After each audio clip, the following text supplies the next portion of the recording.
Howdy everybody, Steve here, KM9G. Today we're going to take a look at the Retevis RA87 radio. This is a 40 watt GMRS radio, and so far I think it's going to be a pretty good setup. It's got dual VFOs, so you can listen on two different frequencies at the same time. Not simultaneously, but at the same time, if you can kind of grok the difference. I can monitor two frequencies at the same time. That's what I meant to say. It is programmable from the front panel. I will show you how to do that. It supports chirp.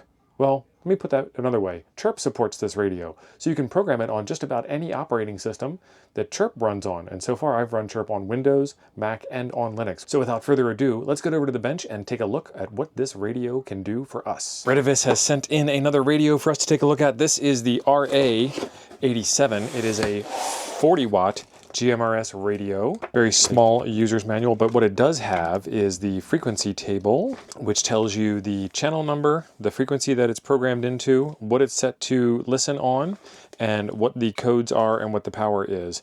And one of the things that we have a problem with GMRS radios is that they all come from the factory with pre-programmed channels that don't match any other radio. But this is a pretty thin manual, but it has some small type, and it is jam-packed with information. So we're going to take a look at what we get in the box. Microphone. This is a pretty decent size microphone. Feels pretty good in the hand. It has the hook style on the back instead of the knob, the button style. 4 buttons down here for special functions. Call A, VFO-B, MRC, and PFD, so it's the A, B, C, D button for your DTMF tones, as well as some special programmable buttons, down and up in the star and pound, and then your regular dial pad from your old phone days. And then no extra buttons besides the PTT, so there you go. On the other end of the microphone, you have an RJ45 plug. We get a baggie full of some other accessories, so there is a microphone hook, which has got a pretty neat little look to it.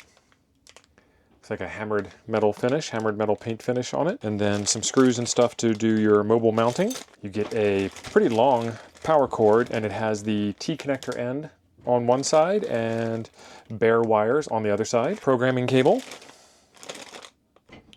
And then the radio. Let's get this out of the way before I get yelled at.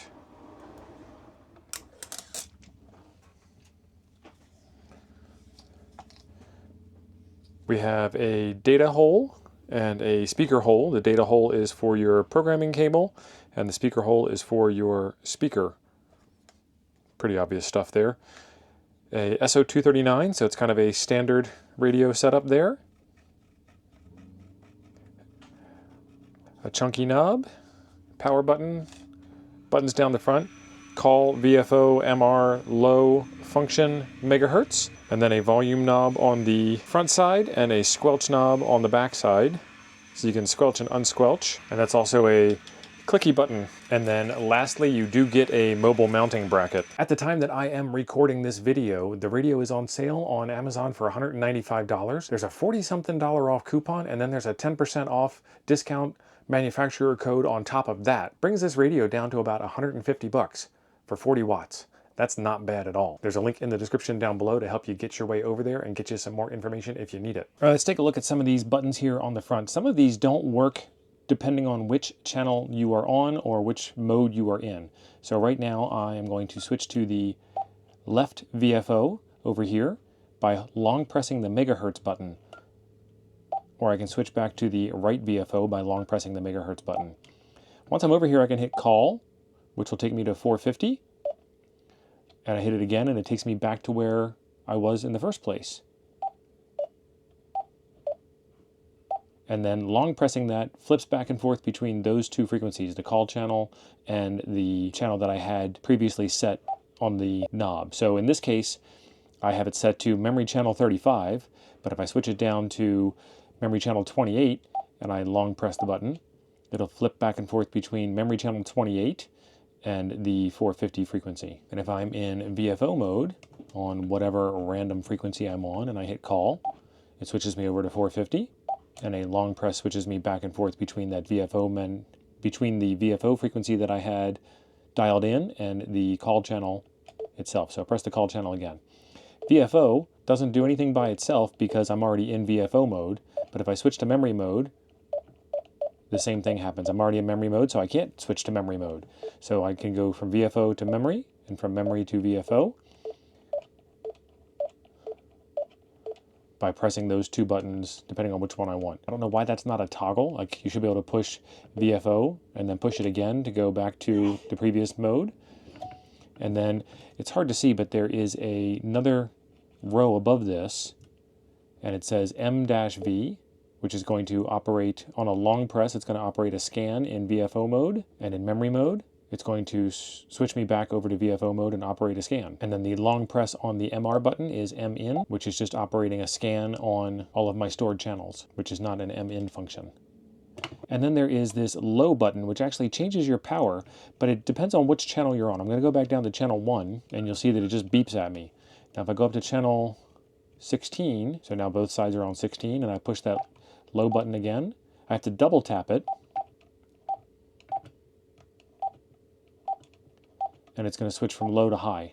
But if I go back down to channel 1, no matter how many times I tap it, nothing happens. And sometimes you have to double tap it and sometimes you don't. I guess it's, there's an internal timeout that says, you haven't pushed this button in a while. Was that an accident? And then if we go to a repeater channel, long pressing this says it's reverse.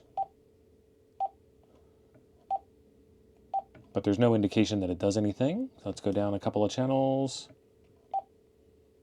No indication that it does anything.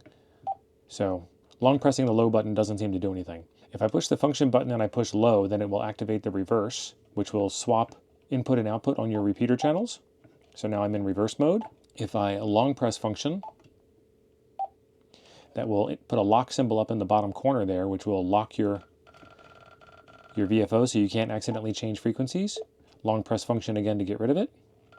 If I push megahertz button in channel mode, nothing happens. If I go into VFO mode and push it, it allows me to change the megahertz portion one digit at a time. And if I turn that off, then I'm scrolling over here, and then this is based on the step which is in the menu. In order to get into the menu, you hit function, then megahertz, and if we go back down to option number 1, there's that step, 12.5. Hit megahertz again, and I can change that.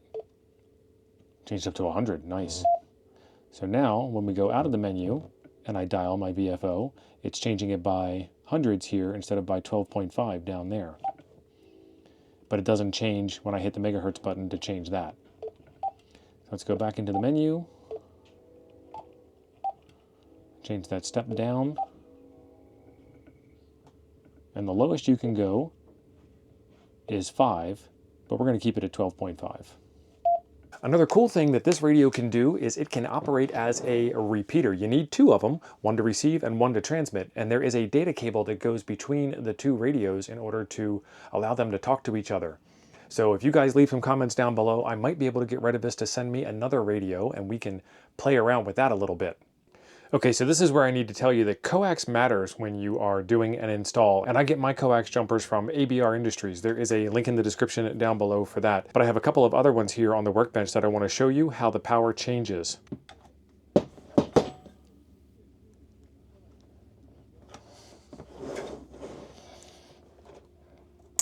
There we go. Had to push the little rubber boot back to get it a little farther back so that the snap could snap into place.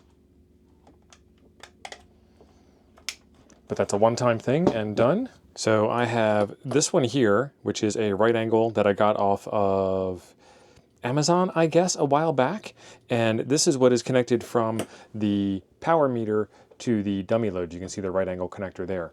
So no matter what, we're going to have this as a baseline stuck in there. But what I have running right now is the ABR coax, which has an 8-turn choke on it. We are currently on the right side here, and we are on high on channel 16. So we take a look at that. Key up, 36.4 watts. Now I'm going to quickly change over to this coax adapter here, and we're back. And you can see I've got the right angle adapter on here now going into the power meter. And let's key up on high power again. And you can see we've got less power coming out now, 33. Okay, so next up I have this power cable that came with an amplifier that I bought from somebody. I can't remember who it was. And now we have that homemade coax jumper in, 28 watts. So it's getting worse. Next up I have this piece of coax from MPD Digital. Let's get that one plugged in and see what it does. It's installed, 14 watts. Wow. And this isn't me trying to say that one brand of coax is better than another, although I do like ABR the best out of all of them. What I'm trying to say is make sure you have the right coax for the job in question, for the frequencies that you're using, and all of it matters. Everything affects everything, and if you're trying to get the most out of any radio, then you want the best out of every part of your installation. Good radio, good coax, good antenna, good power. I ran out of, I can't do that. That's awkward for me. There we go, do it this way. Good antenna, good coax, good radio, good power. All right, let's program in a radio channel from the field, from the front panel of the radio, which is a very important thing in a mobile radio because it's in your car, not in your shack most of the time as a mobile radio. So I want to switch from channel mode. I'm on channel 1. I want to switch over to VFO mode. The WQPP400 repeater is local to me, and it is 462.550. So I'm going to do 462. I'm going to turn this up to 550. And I'm going to go and hit function and then megahertz, which gets me into the menu. And I'm going to go through this one at a time until I find the settings that I want. So I want to change the CTCSS code for this. And actually, it isn't even using the lookup table like it says in the manual. It's just using straight up codes, which is nice. So this one here is 146.2. So we pick 146.2 from the list. And then we hit megahertz again to set it. And now we're back up to the menu. And the receive and the transmit tones have already been set, but it looks like you can set those individually. I don't need them to be set individually, but you can. And then the shift direction is either going to be positive, negative, or none. And in this case, it is positive. And then transmit power, set that however you want it. I want it on high. And then the squelch setting. The offset, you can set that to whatever number you want. This one is a 5 megahertz offset. And then we come up to the part where you go through the whole rest of the menu and set up whatever settings you want on this channel. And I don't have any other settings that I want. So I'm going to get out of the menu by hitting the function key again. I'm going to hit function one more time to save the channel that we just put in. And you can see that little chevron there. That indicates that there is some data in that channel. So I'm going to turn the dial until I get to one that doesn't have any data saved in it. So now there's no chevron, no data. I'm going to put this in channel 35. I've already saved this once before, but I want to make sure that we use channel 35 to save it. And then when we go back to channel mode in the radio, there is channel 1. And we saved this in, I saved it in 31. I also just now saved it in 35 for you guys. So there is 29, 30, 31 is where I saved it first, and then 35 is where it is saved now. And I just got the repeater tail back. And this repeater is so close that I'm actually getting it off of the dummy load right here inside of the ham shack. So what good is a mobile radio inside of a Radio Shack? Well, first off, they don't take up a lot of space inside of a Radio Shack, so that's a good thing. But where they really belong is inside of your vehicle, whether it is a side-by-side or a tractor or a big old truck like mine. But one of the things you're going to need if you run this thing in a vehicle or indoors is an antenna. So make sure you're subscribed for when we go over the antenna that Retevis also sells that works with GMRS radios. In the meantime, there's a video right over here I think you might enjoy next. Thanks for being awesome. I'll see you over there.